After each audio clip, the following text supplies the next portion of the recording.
As Chef said, my name is Tim Recher. I'm executive chef at the Madison Hotel, which is about 5 blocks down M Street here in Washington, D.C. We have about 6 revenue centers, covering a retail coffee shop, our version of a Starbucks. We have a casual restaurant. We do catering and banquets. We have one of our fine dining restaurants, an American farm-to-table driven restaurant that actually our chef was here demonstrating yesterday. I got to see Chef Harper McClure. We are a historic 4- to 5-star hotel. We comply with the 5-star, 5-diamond standards. Our structure only allows us to apply for the 4-star, but we like to consider ourselves 5-star, of course. In my past, I've worked with several different branded hotels as well. I was with 2 different Hiltons. I was with the Wyndham. I was with the Sheraton, one of the Starwood properties. And I started my career 25 years ago as an apprentice with Hyatt Hotels. I've been in hotels now for a good 15, 16 years. I started with them. I've worked in really small hotels, 130 rooms, very small boutique hotel, all the way up through very large properties, serving plating functions for 1,200, 1,400. I've done actually a lot of contract work here in this building itself. I was here for the inauguration. I was one of the chefs brought in to cook for President Obama's inauguration.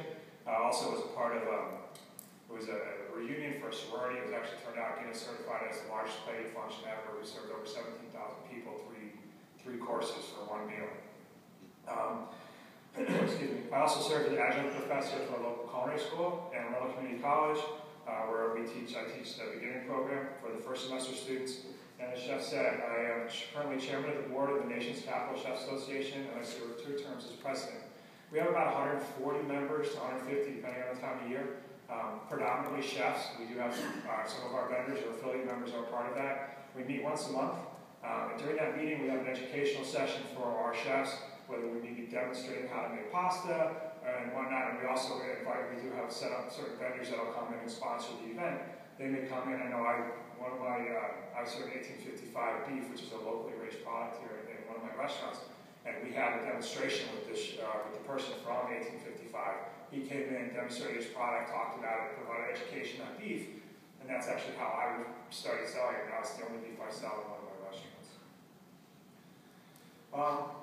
Okay, part of the thing when I look at buying products, and which is what I do, one of my main jobs besides obviously operating my kitchen is I purchase the products that we use and sell. I have direct influence over everything we purchase that's not alcoholic, from the Coke to the mints on the pillows to the 1855 beef that I may serve to a wedding. My company is part of the Venture Buying Program. It's a very large umbrella kind of group. I'm sure Jeff Nelson knows definitely a great deal about that. But what it is we have certain products that have been negotiated on a corporate level that allows me to get a specific price throughout the course of the year. I have an 80% compliance, so all my purchases have to be 80% within the Avenger program. Any person can be in the Avenger program as far as vendors, they just have to apply for it, that kind of thing. But I have that 20% outside of it that I can purchase whatever I want. Those products are what I do. We focus on a lot of local farms, some local bakeries. Not everyone has, our pastry kitchens are a lot smaller than they used to be in the old days. And for certain really, really specialty products, which is what I believe we're all here talking about. One of the things that we consider when I'm balancing out whether or not I want to buy a product or not, it's the quality versus the convenience versus the price concerns.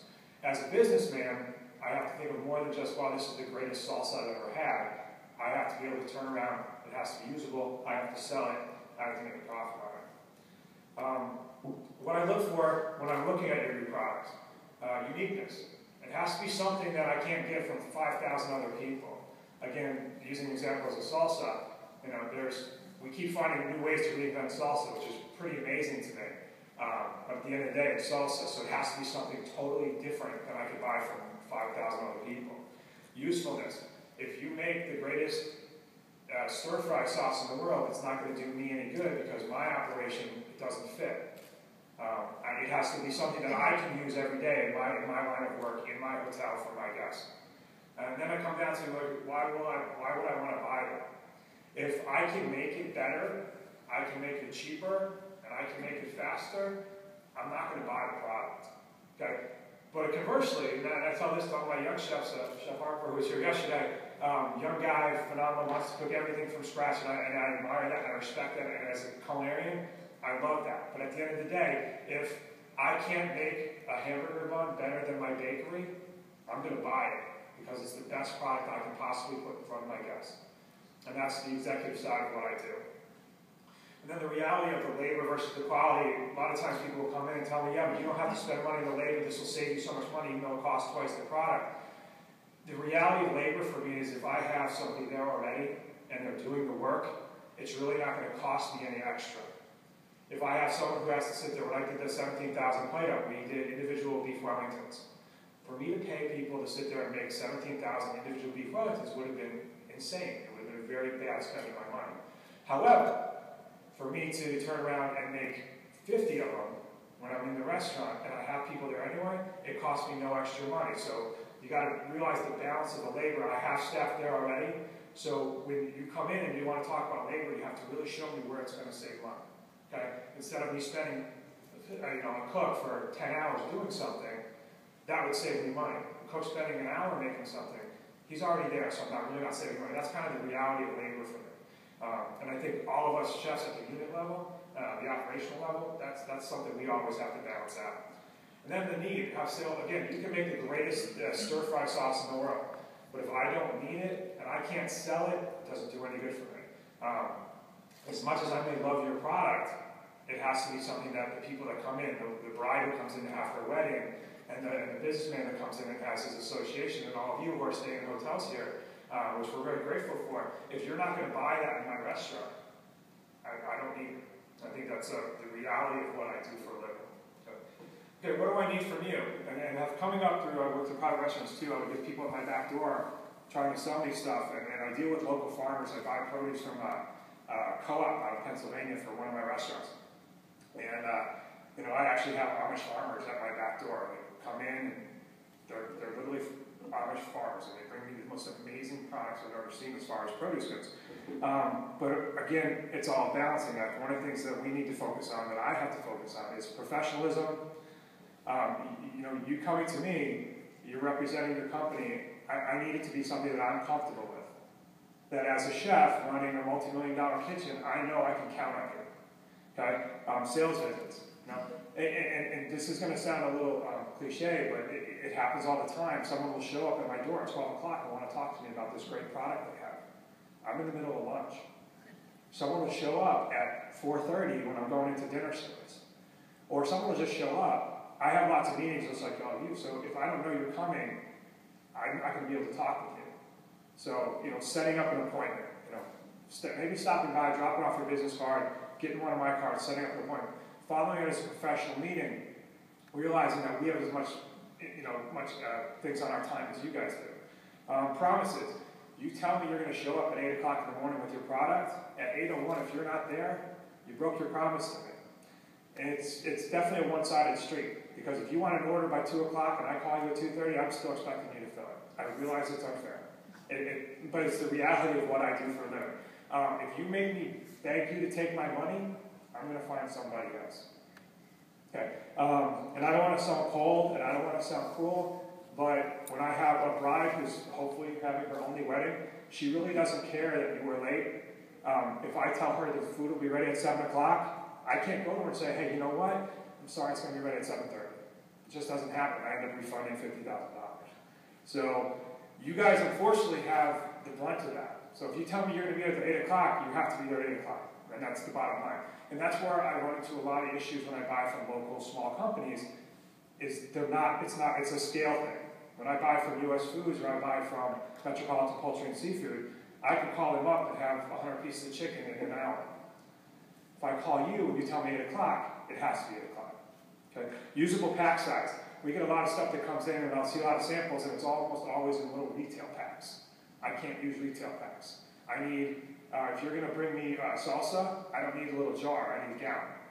Okay? I need it to be in something that's convenient for me to store, something that's convenient for me to use, something that's not going to cause me to open 5,000 packages to serve 100 people. I think that's an important thing that I look at. One of the questions I always ask people when I come in, what's the pack size?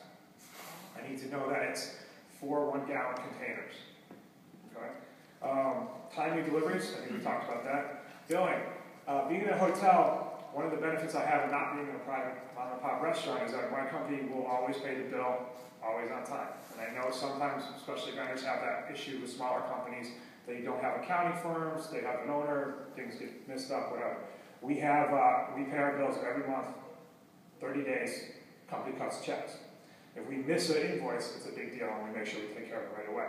A lot of the smaller companies want to get paid within a week or 2 weeks. It's just not going to happen with my corporation. So if you are unable to extend me the payment that we're going to work with, then I'm not going to be able to buy from you. Because my hotel company, we have over approximately 40 resorts.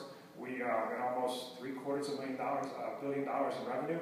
We're not going to cut special checks for anybody. We pay on the cycle, and that's life. I think all hotels are that. The good thing about that is you're always going to get a check, and it's never going to bounce. So you never have to worry about that. Price point. I have to make money too. I'm okay with you guys making a living, but you're going to have to work with me because I need to make a living too. Whatever I buy from you, I have to charge 5 times more just to cover my minimum expenses and make my budget. So if I buy a burger from you and it costs me $2, I got to sell it for $10. That's before I touch it. That's just to break even. Okay, hotels are very expensive to operate. Labor is very expensive. Insurance, I got 30% added on for my employees. All that I have to cover. So I get people come in and say, yeah, but this is only $2. You can sell it for $5 and you're making $3. It's like, really, that's not going to cover me because I can't turn the lights on. So we all have to work together to make a profit. You guys have to make a living. I have to make a living. Commercially viable and usable, again, it goes back to you can make the greatest stir fry. If I can't use it, I can't sell it. So it's not really going to work for me. Easy ordering, okay? I have to order by 2 o'clock. You don't deliver on Saturdays. You won't order. I can't place an order on a voicemail overnight. That's hard for me to do business. I can call my vendor for produce, meat, fish at midnight. They can order on the tape, and I get it the next morning at 7. Granted, that's a little bit different than a lot of my other specialty people, but your order systems have to be something that we can operate with. We do have regular business hours, but we also, realizing my hotel and most chefs are almost 24-hour businesses. We are open 365 days a year. We never close. There's somebody in my kitchen every minute of every day of every year since we opened. So I'm not going to order at 3 a.m., but I may need to leave an order at you at 10 o'clock. If I place your order and you tell me, well, it was after the deadline, it's going to be 2 more days out, reality is it's hard for me to buy from you. Okay, so we need to make sure that it's something that we can all work together with. Okay? Okay? And the bottom line is, if you bring me a great product, better than I can make myself, that I can make money on, and most importantly, that the people that come to my hotel and pay me want to buy, then I'll buy it from you. But if you make it hard for me to buy from you, if you make it hard for me to give you money, I'm going to go to somebody else.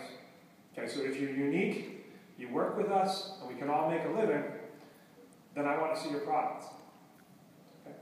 And just to piggyback on what Chef T said, as chairman of the local chapter of the ACF, we have people at all our chapters. We certainly invite everyone to come. We set up different vendors to come and meet with us at each meeting, and we're careful not to have competing companies there. But if you ever wanted to, that's a great way for you to meet a lot of chefs. We have at least 30 chefs at every meeting, up to 100, and that's just at the local level. A lot of my products I have are because of my association with the ACF. Even produce, my produce company, I met through an ACF meeting, and I've done business with him now at 5 hotels over the past 10 years, and we have a great working relationship, and I don't know how many millions of dollars I've bought from him. But it's strictly from coming to an ACF meeting where I met him, and he shook my hand, and we traded cards, and that's where it ended up today. So I think that's a great way for y'all to meet a great group of chefs that are spending money every day. Thank you.